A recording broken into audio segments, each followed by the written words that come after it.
Hello students, कैसे हो आप सब। आई होप कि आप सब बढ़िया होंगे और जीवन का आनंद ले रहे होंगे। फिलहाल आज की इस वीडियो में हम देखने वाला जो आपका एग्जाम होने वाला दिनांक 24 जुलाई को आपका मेधा छात्रवृत्ति मुख्यमंत्री मेधा छात्रवृत्ति योजना परीक्षा, उसके लिए हम लोग काफ़ी मोस्ट इंपोर्टेंट क्वेश्चन को देखने वाले विषय विज्ञान के लिए और भी बाकी सब्जेक्ट का धीरे धीरे सारा सब्जेक्ट का आपका एग्जाम तक अपलोड कर दिया जाएगा। जितने भी वीडियो को अपलोड किया जाएगा सारा सब्जेक्ट का, अगर आप उतना देख करके जाते हो तो बहुत सा क्वेश्चन आपको इसी से रिलेटेड देखने को एग्जाम के क्वेश्चन पेपर में देखने को मिल सकता है। तो आप सब वीडियो को जितना अपलोड किया जा रहा है आप लोग सारा का सारा वीडियो को देख करके जाना है और अंत तक देखना है सारा का सारा वीडियो को, तभी आपका सारा का सारा क्वेश्चन जो है क्लियर हो पाएगा। ठीक है, तो यहाँ पे देखो इसमें हम लोग विषय विज्ञान के लिए देखने वाले काफ़ी मोस्ट इंपोर्टेंट क्वेश्चन, तो आप सब वीडियो को अंत तक जरूर देखना। वीडियो काफ़ी ज़्यादा इंपॉर्टेंट होने वाला है और अगर चैनल पर नए हो तो वीडियो को लाइक करके चैनल को जरूर सब्सक्राइब कर देना, क्योंकि ऐसे वीडियो चैनल के माध्यम से आपको मिलता है।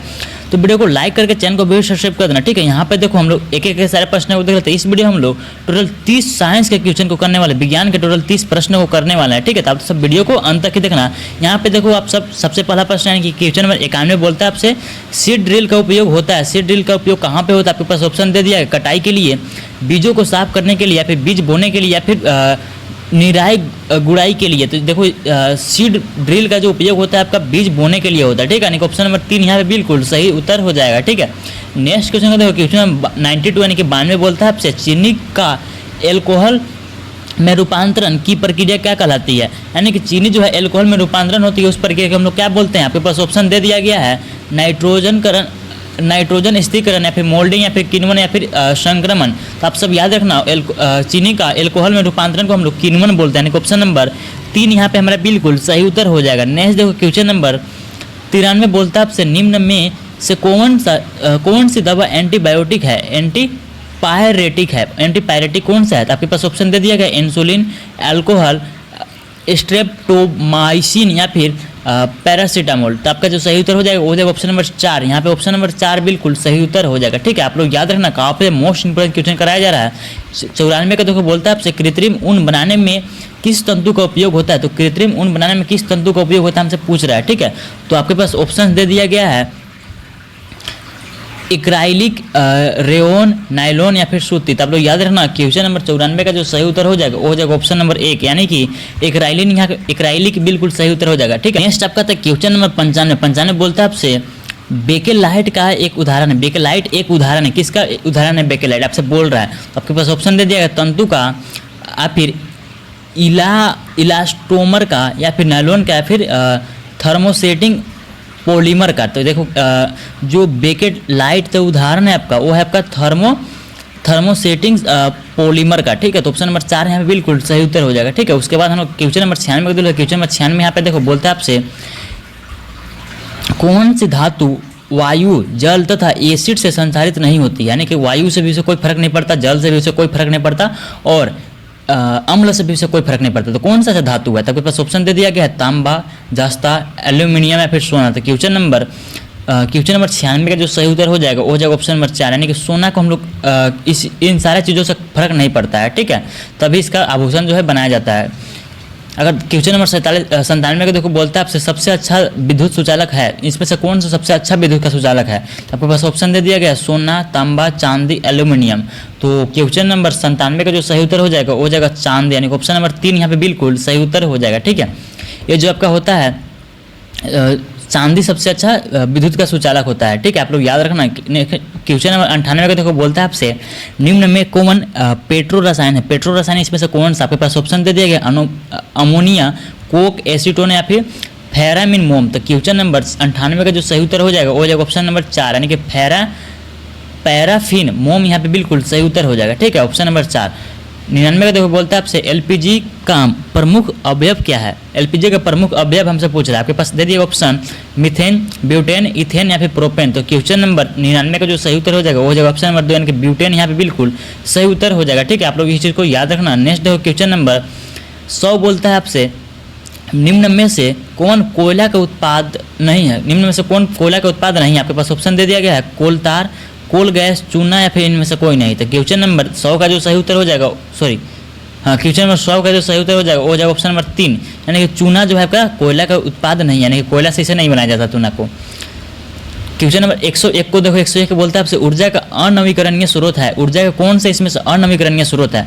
तो यहाँ पे ऑप्शन दे दिया के पास प्राकृतिक गैस, पवन ऊर्जा, ज्वारीय ऊर्जा, फिर आंतरिक ऊर्जा। तो क्वेश्चन नंबर 101 का जो सही उत्तर हो जाएगा वो हो जाएगा ऑप्शन नंबर 1 यानी कि प्राकृतिक गैस, बिल्कुल सही उत्तर यहाँ पे हो जाएगा। ठीक है, नेक्स्ट हम लोग देखते हैं क्वेश्चन नंबर 102 को। क्वेश्चन नंबर 102 को देखो, यहाँ पे बोलता है आपसे, क्वेश्चन नंबर 102 बोलता है आपसे 1 किलोग्राम ईंधन के पूर्ण दहन से उत्पन्न ऊष्मा ऊर्जा है।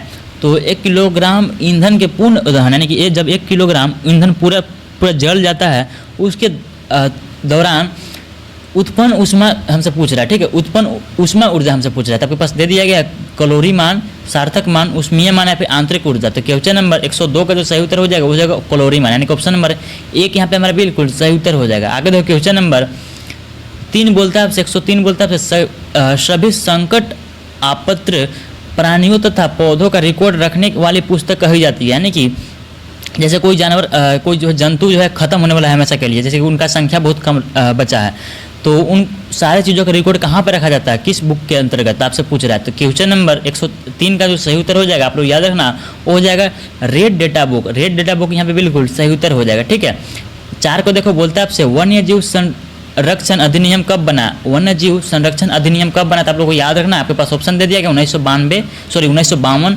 1962, 1972 या फिर 1982। तो आप लोग याद रखना, वन्य जीव संरक्षण अधिनियम जो बना था आपका, वो बना था 1972 में। ऑप्शन नंबर 3 यहाँ पे बिल्कुल सही उत्तर हो जाएगा। 5 को देखो, 5 बोलता है आपसे पौधों की कोशिका भित्ति बनी होती है। ये पौधों में जो कोशिका भित्ति होता है, पौधों की कोशिका में कोशिका भित्ति होती है, आवरण की तरह सुरक्षा का काम करती है। एक ये जो कोशिका भित्ति होती है किस चीज़ का बना होता है हमसे पूछ रहा है। ठीक है, आपके पास ऑप्शन दे दिया गया है स्टार्च का,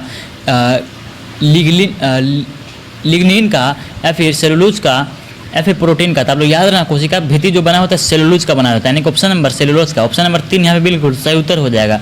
106 बोलता है आपसे प्राणी कोशिका का बाह्यतम स्तर क्या है। जैसे कि जंतु कोशिका यानी कि पौधों का जो कोशिका होता है, इसका बाह्यतम आवरण जो होता है, मैंने बताया कोशिका भित्ति होता है। लेकिन अगर जंतु कोशिका की बात की जाए, जंतु कोशिका जो बाहरी आवरण होता है उसे हम लोग क्या बोलते हैं। तो आपके पास ऑप्शन दे दिया कोशिका भित्ति। तो कोशिका भित्ति तो पौधों की कोशिका में होता है, तब ऑप्शन गलत है। उसके बाद बोलता है आपसे ऑप्शन नंबर 2 साइटोप्लाज्मा, ये भी गलत है। प्लाज्मा मेम्ब्रेन यानी कि प्लाज्मा झिल्ली। ऑप्शन नंबर 3 यहाँ पे बिल्कुल हमारा सही उत्तर हो जाएगा। ठीक है, ऑप्शन नंबर 3 प्लाज्मा झिल्ली यहाँ पे बिल्कुल सही उत्तर हो जाएगा। नेक्स्ट देखो क्वेश्चन नंबर 107 बोलता है हमसे कौन मादा जनन अंग नहीं है। इनमें से कौन सा मादा जनन अंग नहीं है। आपके पास ऑप्शन दे दिया गया ओवरी, या फिर यूटेरस, या फिर ओबिटक्ट, या फिर वास डिफरेंस। तो क्वेश्चन नंबर 107 का जो सही उत्तर हो जाएगा वो हो जाएगा वास डिफरेंस जो है मादा जनन अंग का भाग नहीं है। ठीक है, तो ऑप्शन नंबर 4 यहाँ बिल्कुल सही उत्तर हो जाएगा। आगे देखो 108 बोलता है हमसे केवल मादा के शरीर से उत्सर्जित होने वाला हार्मोन है। केवल मादा के शरीर से उत्सर्जित होने वाला हार्मोन कौन सा है। अगर ऑप्शन दे देगा टेस्टोस्टेरोन, प्रोजेस्टेरोन, एड्रेनलिन या फिर थायरोक्सिन। तो देखो केवल मादा के शरीर से उत्सर्जित होने वाला जो हार्मोन होता है केवल मादा के शरीर से, वो होता है आपका स्टोरेज, वो होता है आपका 108 का हो जाएगा प्रोजेस्टेरोन, यानी कि ऑप्शन नंबर 2 यहाँ पे बिल्कुल सही उत्तर हो जाएगा। ठीक है, क्या हो जाएगा, ऑप्शन नंबर 2 हो जाएगा 108 का। यहाँ पे देखो ऑप्शन नंबर 2 प्रोजेस्टेरोन बिल्कुल सही उत्तर हो जाएगा। ठीक है, आगे देखो क्वेश्चन नंबर 9 बोलता है आपसे एडम्स एप्पल क्या है। एडम्स एप्पल क्या है, तो जब बड़े लोगों को आप लोग देखना, आप लोग कभी बच्चे हो, बड़े लोगों को देखना गर्दन में एक हड्डी बाहर निकल जाता है पुरुषों का, तो उसे हम लोग क्या बोलते हैं, एडम्स एप्पल बोलते हैं। तो इसका सही उत्तर कौन सा हो जाएगा इसमें से, ऑप्शन में आपको कौन सा वो दिख रहा है। तो 109 का जो सही उत्तर हो जाएगा वो हो जाएगा ऑप्शन नंबर 1, यानी कि परिवर्धित स्वर यंत्र। स्वर यंत्र ही तो होता है, क्योंकि वहीं से तो आवाज़ हमारा जो भी हम लोग चीज़ बोलते हैं वहीं से तो निकलता है, इसलिए उसे स्वर यंत्र ही बोला जाता है। ठीक है, इस चीज़ को आप लोग याद रखना। नेक्स्ट देखो क्वेश्चन नंबर 110 बोलता है पुरुषों में लिंग क्रोमोसोम होते हैं। तो पुरुषों में जो लिंग क्रोमोसोम होते हैं एक्स और वाई होते हैं। ठीक है, अगर एक्स गया तो लड़की और अगर वाई गया तो लड़का। ठीक है, तो कौन सा हो जाएगा, एक्स और वाई दोनों, एक एक्स तथा एक वाई, दोनों एक्स तो गलत है, दोनों वाई ये भी गलत है, एम एन वाई ये भी गलत है। ऑप्शन नंबर 1 यहाँ पे बिल्कुल सही उत्तर हो जाएगा, एक एक्स और एक वाई होता है। ठीक है, इस चीज़ को आप लोग याद रखना। 11 बोलता है आपसे सतह पर लंबवत दिशा में लगने वाला बल कहलाता है, यानी कि सतह पर जो मान लो एक सतह है, ये आपका सतह है, इस पे जो लंबवत बल लग रहा है, इस पे मान लो ऊपर से बल लग रहा है, ठीक है। तो लंबवत लगने वाला बल को हम लोग क्या बोलते हैं, लंबवत लगने वाला बल को हम लोग क्या बोलते हैं, आपके पास ऑप्शन दे दिया गया है। ऑप्शन नंबर 1 बोलते हैं आपसे प्रणोद बल, दाब या फिर घनत्व। तो आप लोग याद रखना, लंबवत लगने वाला बल को हम लोग हमेशा के हमेशा उसे प्रणोद बोलते हैं, ठीक है। और ऑप्शन नंबर 1 यहाँ पे बिल्कुल सही उत्तर हो जाएगा, ठीक है। कक्षा 8 का जो आपका विज्ञान चैप्टर है गुरुत्वाकर्षण, उसमें इस चीज़ को आप लोगों ने पढ़ रखा होगा।